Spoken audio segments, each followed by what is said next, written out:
एक दुष्चरित्र आदमी जिसे मिला अमर, जवान और खूबसूरत रहने का वरदान।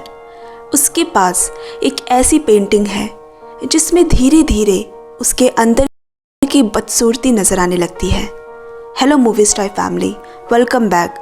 आज की पेशकश में है ब्रिटिश फैंटेसी हॉरर मूवी का नाम है डोरियन ग्रे। डायरेक्टर है ओलिवर पार्कर और IMDb रेटिंग 6.2 है। सब्सक्राइब करने के बावजूद अभी भी आप तक हमारे वीडियोस के नोटिफिकेशन नहीं पहुंच रहे हैं। जिन्होंने अभी तक चैनल को सब्सक्राइब नहीं किया वो पक्के से सब्सक्राइब कर ले और पक्के से नोटिफिकेशन बेल को भी हिट करे। डोरियन ग्रे ने सालों बाद अपने लंदन के पुश्तैनी घर में कदम रखा। उसके ग्रैंडफादर के गुजर जाने के बाद अब वो इकलौता वारिस है इस पूरी जायदाद का। शाम में डोरियन एक चैरिटी फंक्शन में पियानो बजा रहा है, जहां उस पर नज़र पड़ती है शहर के जाने माने पेंटर बेज़ल हॉलवुड की, जो उसकी खूबसूरती का कायल बन गया। शहर का नया और जवान अमीरजादा डोरियन जल्द ही सबकी आंखों पे छा गया। सभी उसकी तरफ खींचे चले आ रहे हैं। अगले दिन से ही बेज़ल उसकी तस्वीर कैनवस पे उतारने लगा। डोरियन इस शहर में नया है, किसी को नहीं जानता। धीरे धीरे वो बेज़ल के साथ पार्टियों में जाने लगा, जहां वो मिला एक खास शख्सियत लॉर्ड हेनरी से। ये जश्न दरअसल उसी की ही है, लेकिन नौसिखिए नवाब डोरियन पर उसकी नज़र बास की तरह पड़ी और पहली ही मुलाकात में उसने डोरियन के मन में अपनी एक अमिट छाप छोड़ दी।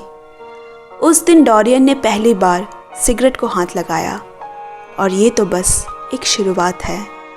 अगले दिन डोरियन को इस घर से जुड़ी एक पुरानी बात याद आ गई। वो कमरा जो सालों से बंद पड़ा है, जहां वो अपने बेहद जल्लाद ग्रैंडफादर से डरकर छुपा करता था। डोरियन के पिता एक गरीब पेंटर थे, जिसे उसकी ग्रैंडफादर यानी कैलोस ग्रे की इकलौती बेटी ने चाहा।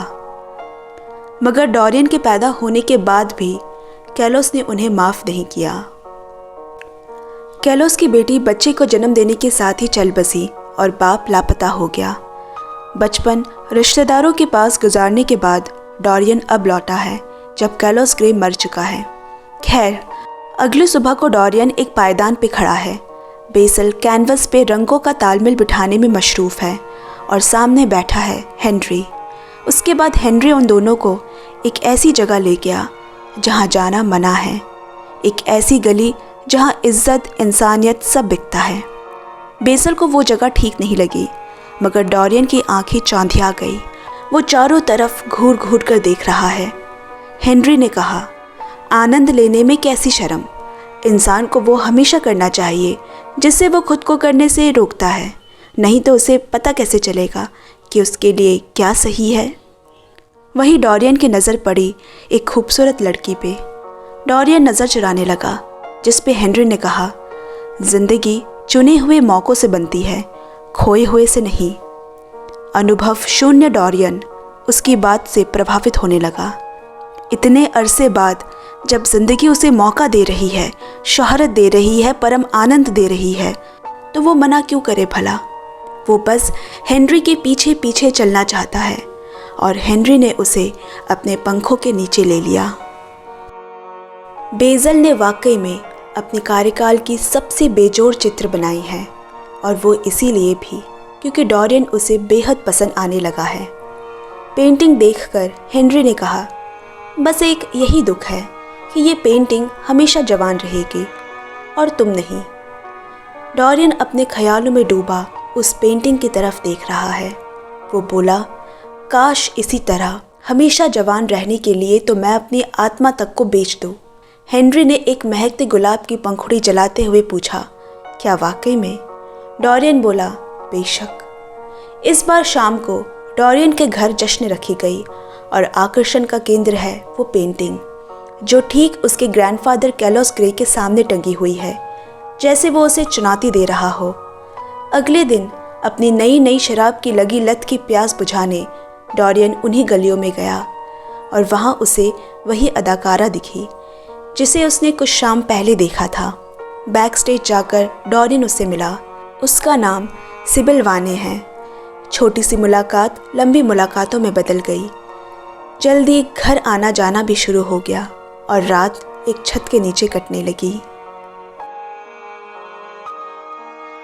डोरियन, जिन्हें इस शहर में वो अपना दोस्त समझता है, हेनरी, उसके परिवार वाले और बेज़िल को ये खुशखबरी दी कि वो जल्द ही सिबिल वाने से शादी करेगा। लेकिन मिस वाने जिस जगह से संबंध रखती है वहाँ खानदानी लोग रिश्ता नहीं करते, इसीलिए किसी ने सहमति नहीं जताई। पर यहाँ बेज़िल का नाराज़ होने का कारण कुछ और ही है। दरअसल वो डोरियन को चाहता है। एकमात्र हेनरी ही तैयार हुआ मिस वाने से मिलने के लिए, इसीलिए तो वो डोरियन को अजीज़ है। लेकिन रास्ते में हेनरी ने उसे एक और खबर नाखुश होकर सुनाई कि वो जल्द बाप बनने वाला है। हेनरी ने कहा, मिस वाने के यहाँ जाने से बेहतर एक और जगह है जहाँ उन्हें अच्छा बनना ना पड़े, जहाँ वो खुलकर सांस ले, खुलकर ज़िंदगी जी सके। मादा और मदिरा का संगम जो किसी भी इंसान की नींव हिला दे। डोरियन बहक गया और वहाँ से देर रात निकलकर जब वो मिस वाने के पास आया, उनका झूठ पकड़ा गया। एक अभिनयकर्ता से अभिनय छुपाना मुमकिन नहीं। हेनरी के चले जाने के बाद मिस वाने उस पर आरोप लगाने लगी, क्या इसीलिए मैंने अपना सब कुछ तुम्हें सौंप दिया था? वो गिड़गिड़ाते हुए रो पड़ी। अब डोरियन को लगने लगा वो जीत गया है। अब वो मामूली हो गई है बाकी सबकी तरह, और वो उसे छोड़कर चला गया। डोरियन अपनी तस्वीर के सामने खड़ा है, हाथ में जाम है। एक मक्खी उसे बार बार परेशान कर रही है और फिर वो मक्खी जा बैठी उसकी तस्वीर पर। उसने पास जाकर देखा तो पेंटिंग में कुछ चिपचिपा सा लगा हुआ है। सुबह फिर से वो एक कला प्रदर्शन में गया। उसका उतरा हुआ चेहरा देखकर हेनरी बोला, परेशान ना हो, तुम्हें दोबारा प्यार होगा, कई बार प्यार होगा। वो सारे ख्वाब दिखाए जो मुमकिन है, उसे बस किसी पे हाथ रखने की देर है। शाम को लड़कियों के कंधों में खुद को झुलाए डोरियन घर पहुंचा। नौकर ने बताया कि कोई उसका इंतज़ार कर रहा है। मिस सिबिल वाने का भाई जिम, जो उसे बताने आया है कि उसकी बहन ने डोरियन के मिले धोखे से आत्महत्या कर ली, जबकि उसके पेट में उसी का बच्चा था। डोरियन ये सुन एकदम से सहम गया। गुस्से में जिम ने उस पर हमला कर दिया। तुरंत पुलिस बुलाई गई और उसे लंबी जेल की सज़ा हो गई। सबके चले जाने के बाद फिर से उसकी नज़र तस्वीर पर पड़ी, जिसके हाथ में एक खरोच लगी है। डोरियन ने तुरंत अपने हाथों में बंधी पट्टी उतारी। ठीक उसी जगह तो उसे आज चोट लगी थी, पर अब वो गायब है और वही चोट उस तस्वीर के हाथों पे है। तभी तस्वीर की आंखों से एक कीड़ा ज़मीन पर गिरा, जिसे डोरियन ने पैरों से कुचल डाला। अगली सुबह जब बेज़िल मिस वाने की खबर सुनकर उससे मिलने आया, देखा डोरियन तो बिल्कुल ठीक है, उसे कोई दुख या पछतावा नहीं, और वो तस्वीर भी अपनी जगह से गायब है। डोरियन की ज़बान पे अब हेनरी के शब्द हैं और दिमाग में हेनरी की बातें। अब तो डोरियन के दिन की शुरुआत जश्न से होती है और रात नई नई लड़कियों के साथ बिस्तर पे ख़त्म। उसके आसपास की हर लड़की, हर औरत से वो हम बिस्तर हो चुका है।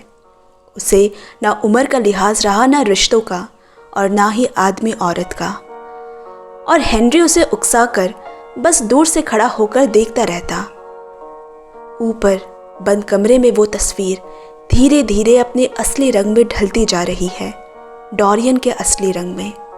इसीलिए उसे छुपा कर रखना ज़रूरी है। उस कमरे की चाबी हमेशा उसके गले में लटकती रहती है। एक दिन बेज़िल उसके पास आया। वो अपनी बनी तस्वीर देखना चाहता है। वो तस्वीर उसे किसी कला प्रदर्शनी में लगाने के लिए चाहिए, लेकिन डोरियन उसे वो दिखा नहीं सकता। काफ़ी अनबन होने के बाद आखिरकार डोरियन राज़ी हुआ, मगर एक शर्त पर कि वो उसका साथ देगा।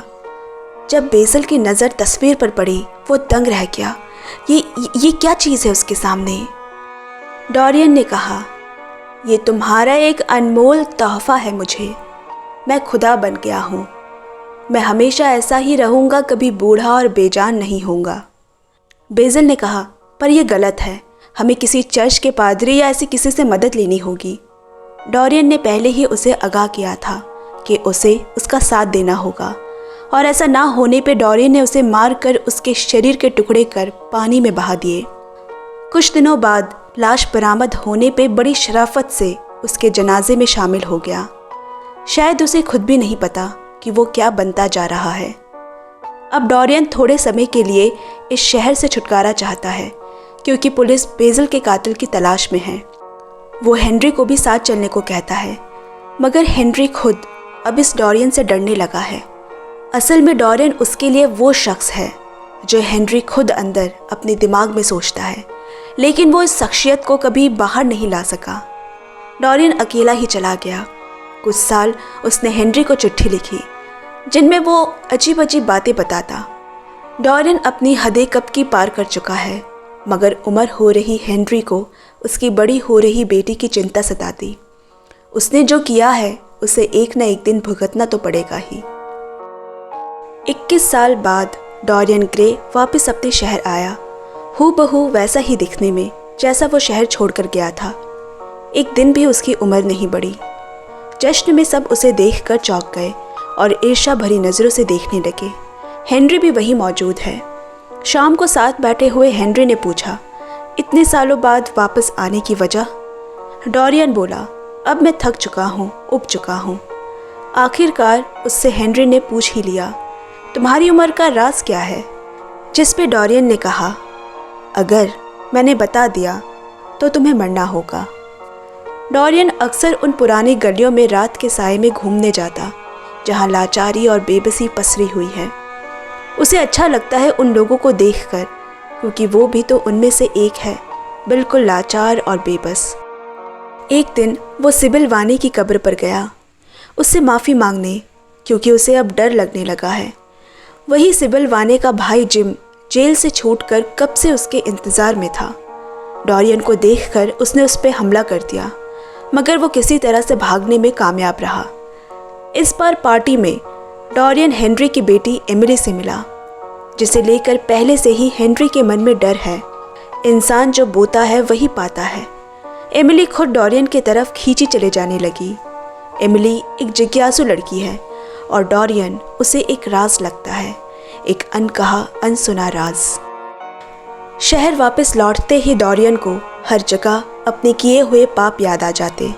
वो बार बार उस कमरे की तरफ दौड़ता जहाँ वो तस्वीर अब भी है, जिससे उसकी आत्मा का सौदा हुआ था, जो अत्यंत ही घिनौनी और किसी के भी कल्पना से बाहर है, जिसे देखकर डर से उसकी रूह कांप जाती है।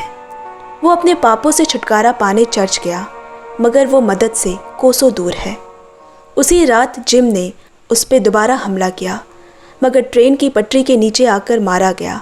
ऐसा लगता है कि मौत भी डोरियन के रूह से बचना चाहती हो।